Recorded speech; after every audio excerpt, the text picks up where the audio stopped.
saw the headline, but the real story began in the silence after it. In Italy, where football is never just football, the man who helped decide who controlled the whistle in Serie A and Serie B suddenly became part of the case file himself. Gianluca Rocchi, the head of referees, was placed under criminal investigation in Milan over allegations of sports fraud, with VAR supervisor Andrea Gervasoni also pulled into the probe. Rocchi then stepped aside while the investigation moved forward. That alone would shake a league. But the reason this story refuses to die is simpler and darker.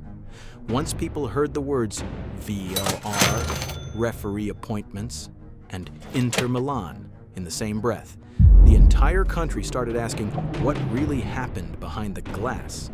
At first, the official version sounded almost technical, almost routine. Prosecutors were examining alleged irregularities from the 2024-25 season. The accusations, according to reporting, included claims that Rocchi interfered with VAR protocol in a Serie A match between Udinese and Parma on March 1, 2025, and that he may have influenced which referees were assigned to certain matches, including fixtures involving Inter. Inter itself has not been implicated. That distinction matters because in Italian football, the difference between a club being mentioned and a club being charged is not just legal, it is spiritual. It changes the temperature of the entire room. But the details people missed are the ones that make this case feel unstable. One incident keeps coming back. Rocchi allegedly banged on the glass of the VAR room during the Udinese-Parma match, then urged officials to send the referee to the monitor for an on-field review. According to reports, the VAR officials were wearing headsets, which meant Rocchi could not simply speak to them directly in the normal way.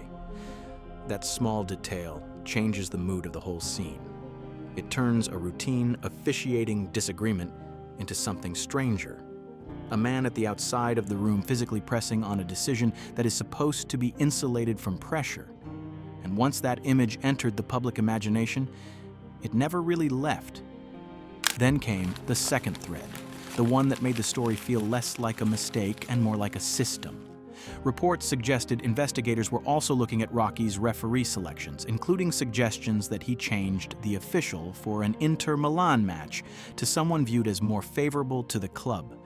Other reporting pointed to scrutiny over assignments for Bologna-Inter and the Coppa Italia semifinal between Inter and Milan. No judgment has been made, and the allegations remain just that, allegations. But the pattern is what catches the eye. One suspicious decision can be explained away. Two can be defended. When the same name keeps appearing next to the same club, people stop calling it coincidence and start calling it motive. The evidence, at least for now, lives in fragments. There is the criminal probe in Milan. There is the earlier FIGC complaint over the VAR booth incident. There is the fact that the Federation reportedly looked at that complaint and dismissed disciplinary proceedings in July 2025. Then there is the strange return of the same issue, now through the criminal system instead of the sporting one.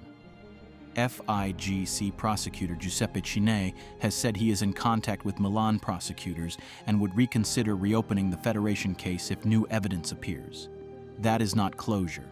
That is a door left half open in a corridor nobody wants to walk down alone. And outside that corridor, the reactions began almost immediately. Serie A President Ezio Simonelli said the system must guarantee transparency and equal treatment, and that a notice of investigation should not be used to question the credibility of the entire championship. Inter President Giuseppe Marotta denied club involvement and said Inter were stunned to be pulled into the story. Rocchi, meanwhile, has denied wrongdoing and expressed confidence that he will be cleared. Those statements matter, but they do not stop the noise. In cases like this, public denial is never the end of the drama. That does not mean this case is the same thing. It may not even be close. But in football, perception can become its own evidence. The moment fans believe a league is being steered from above, every offside line starts to look suspicious and every penalty starts to feel loaded. That is how trust dies. Not in one blow, but in thousands of tiny doubts. The controversy is not only legal, it is emotional. Supporters of the refereeing system argue that one alleged act should not erase the work of an entire structure. They say VAR was designed to reduce human error, not prove conspiracy every time a call goes wrong. What a goal! Unbelievable finish! ¡Qué gol! Definición increíble. Global Caption turns every word into real-time captions and instant translations anywhere you listen. Watch the match, video call a friend, shop abroad, or stream your favorite game. Our floating overlay works inside any app so you never miss a... It suggests the first wave of scrutiny did not end the story, it only buried it. Then the prosecutor's office reopened the ground, and the same name reappeared in a very different light. That is why the scandal feels bigger than one incident. It is not just about what happened on a single day. It is about whether a chain of decisions spread across a season can be read as pressure rather than procedure. And still, the deepest question remains unanswered. Was this a corrupt pattern or a messy collision of authority, interpretation, and football politics? Investigators have one theory. Rocchi and his supporters have another. Fans have a third, more dangerous theory. One built from old wounds and new suspicion. Maybe the VAR booth moment was real but exaggerated. Maybe referee assignments were simply administrative choices that looked bad in hindsight. Or maybe there is something else beneath the surface. Something connected to power, influence, and the pressure that always surrounds Italian football when the season turns fragile. Right now, none of those possibilities can be proven from the outside. But all of them are being whispered in the dark. That is what makes this case so dangerous for Serie A, not just the accusation itself, but the way it lands on a league already trying to defend its credibility. Italian football has spent years trying to prove that its scandals belong to the past. Then, suddenly, the same kinds of words return: investigation, favoritism, interference, fraud, and everyone is forced to look backward again. The Federation says the system must be treated fairly. Clubs say they are not involved. Rocchi says he is innocent. Prosecutors say the evidence deserves examination. And the public? The public does what it always does when football looks compromised. It keeps the receipts, rewinds the clips, and asks the question nobody can fully answer yet. Because this is no longer only about one referee chief. It is about whether the machinery behind Italian football can truly be trusted when the people operating it become the subject of suspicion. It is about whether a window in a VAR room can become a symbol of a much larger crack. It is about whether a league can survive when its officials are forced to explain not just decisions, but motives. And it is about the possibility that the most important match in this story was never played on the pitch at all.